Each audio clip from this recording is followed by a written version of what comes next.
Hello, it's me, same me, except very different setting. Check it out.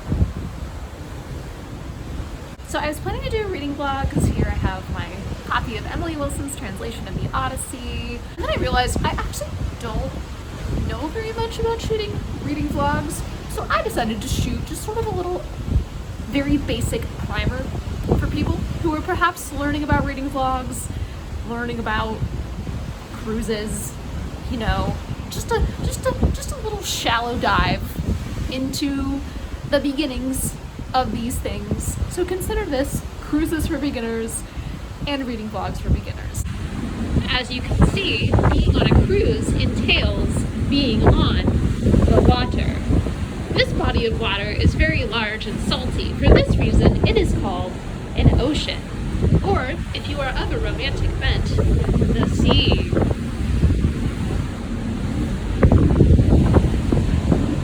I would very much like to get a better view of the horizon for you, but due to the nature of the ocean/sea, which is such that if your phone gets too close to it and you lose your grip on it, it will consume or eat it, I have decided to maintain a safe distance.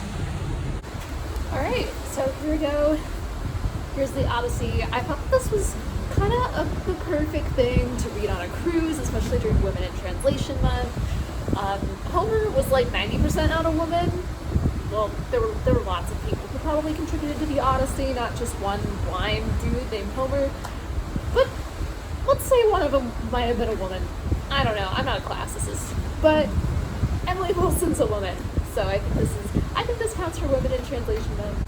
And like I said, very good cruise reading, or actually maybe this is kind of like watching Titanic on a cruise, given what happens to Odysseus in a lot of these scenes. I am also the kind of person who watches Casablanca on Valentine's Day, so maybe I am just a masochist. That is absolutely possible. But anyway, let's get to reading. Okay, I guess when I'm reading a vlog, you have to show the pages. Here are pages. Do you see them? You know, you've got this nice verse here.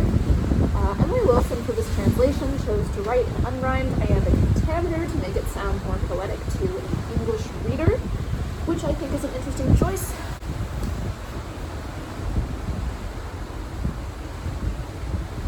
Are you still there? Are you there? Are you watching? I don't know. I don't know if I do this. This is so weird. Like, why are you watching and reading? Get out of here.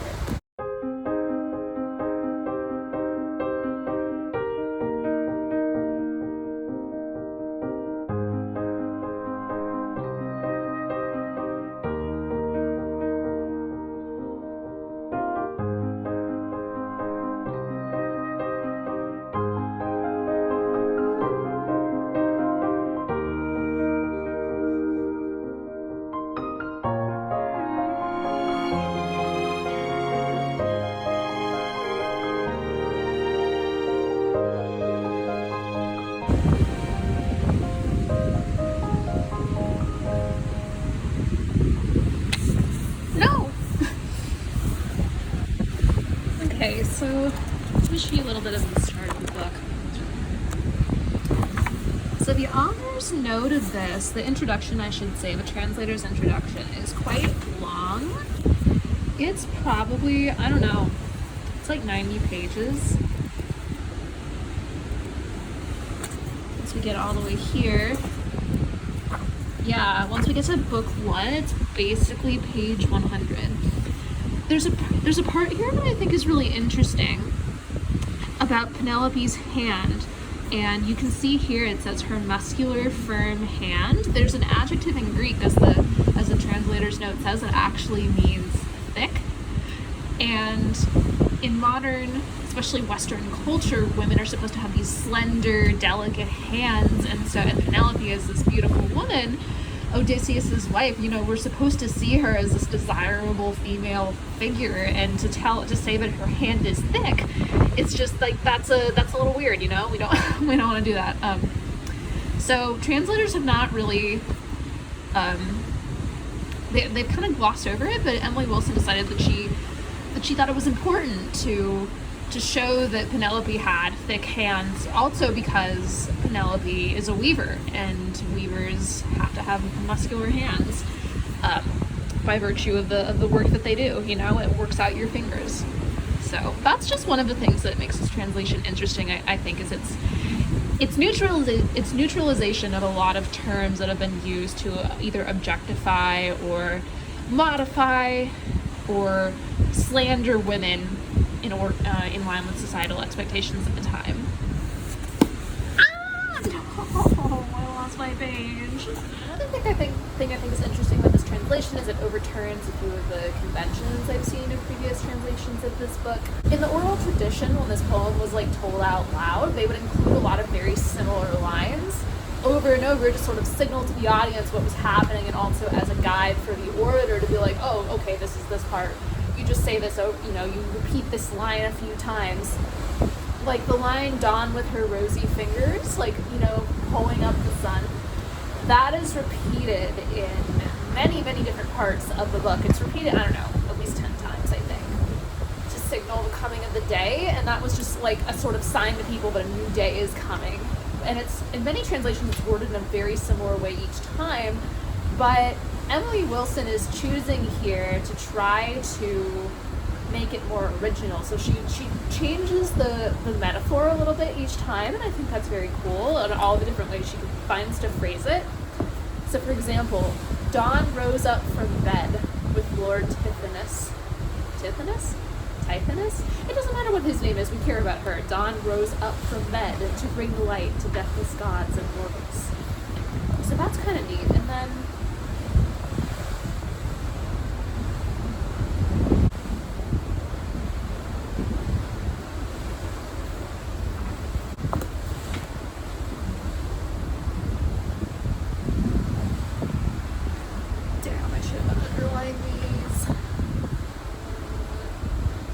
this is a really pretty one too. With when the brightest star that carries news about the coming dawn rose up the sky, the seaborne ship neared land. I like that one. And then this one is like pretty similar to what I've seen in a lot of others translations, which is the rosy hands of dawn appeared. So I appreciate how she's trying to modernize it a little bit, because modern readers don't need that guide. They don't need to hear that same repetition of that same phrase every single time to realize what's happening. Storytelling, both, sorry, damn, I hate having frizzy hair on the ocean, but anyway, storytelling, I think, has sort of progressed past that point, especially with like widespread literacy. We kind of expect more of people. We don't need to repeat the same phrase for them to remember it, because they've got it right in front of them. So I appreciate that effort that she's making. And of course, I have no choice. Oh my god. Come on, Poseidon. Let me finish this book, please. I know you don't like Odysseus, but my 75-ish subscribers are counting on it. So just allow me this. Thank you. Really liked you in the Percy Jackson series, by the way. But anyway, so I would be remiss. Here's a little view of the sea here. There you go. Is that better, Poseidon? Do you like that better? We get a little glimpse of your kingdom? Yeah, I thought so. Okay, anyway, we would be remiss if we did not talk about the first line of this translation, which is, tell me about a complicated man.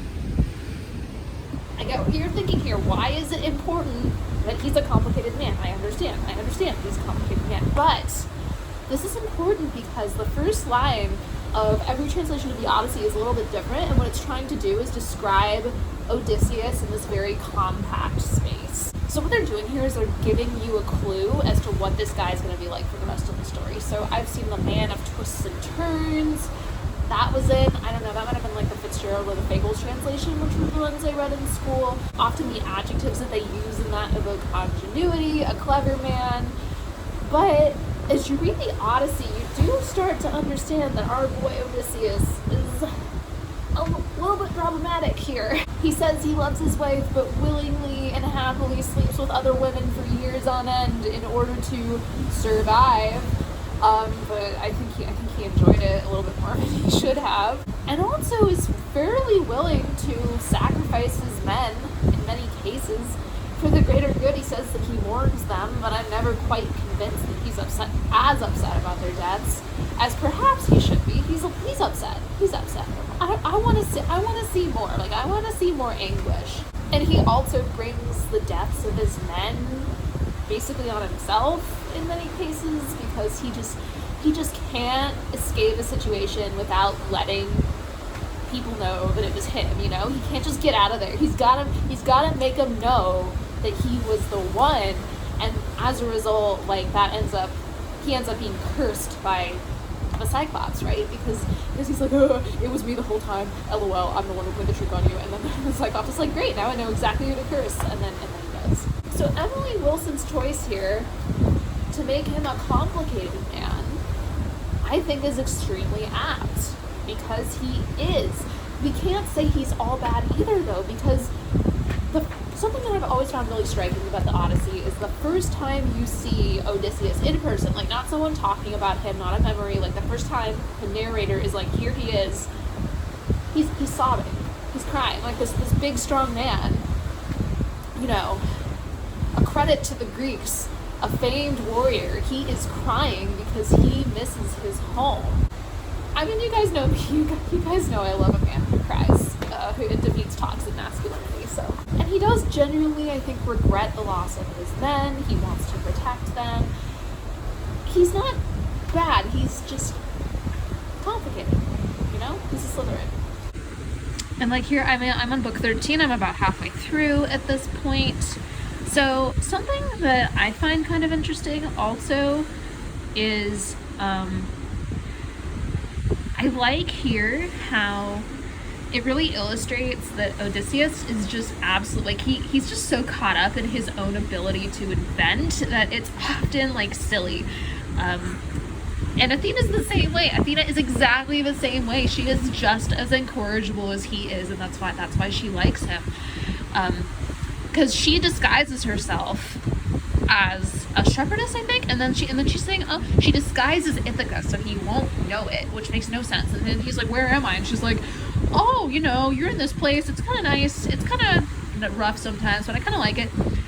The name of Ithaca is even known in Troy, a place that they say is really far from Greece. Like, not that you were there or anything, I'm just, you know, Ithaca and Troy, they're just places. I'm just saying words, they don't mean anything. And then, of course, Odysseus is just like, oh my god, I'm home. But he can't just tell the truth. He's got to make up some dumb story. So he's just like, oh, well, I'm from Crete, but I've heard of Ithaca. And then I don't even know what all he says. He's just got this whole thing, like, he murdered this guy, and then, like, all these things. And he's coming back, you know? And then Athena comes over his guys, and she's like, boy, what is wrong with you? You are a twisted fella, you know that? You are a complicated man. You're so talented at lying. You're such a clever rascal. You love fiction and tricks so deeply you refuse to stop, even in your own land. Yes, both of us are smart. I'm beginning to understand Athena's taste in men a little bit more. She is just as messed up, and she is just as conniving and just as manipulative as he is. And she likes that about him. This is funny. This is gold, actually. Hey everybody, I came back inside. The harsh Alaskan air was just a little bit too much for me. However, I want you all to know the sea is still wine dark. It has not gone anywhere since the dawn of time. Well, not quite. Just gonna breathe a little bit more now from in here.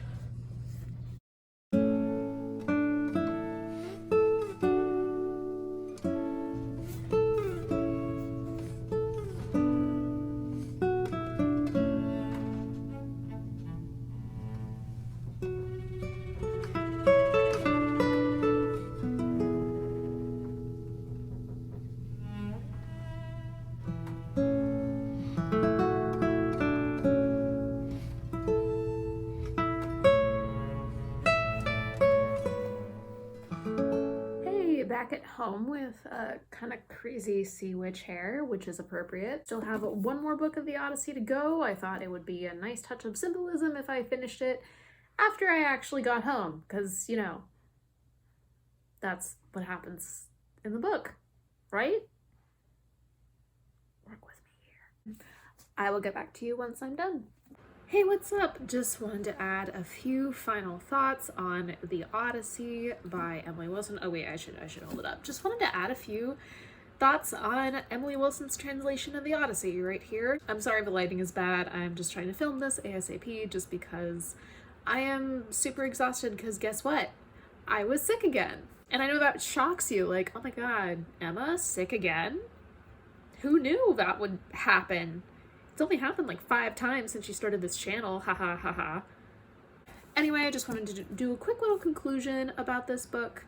I am really glad that I finally read this. I think it's a really like interesting addition to the canon of Odyssey translations into English.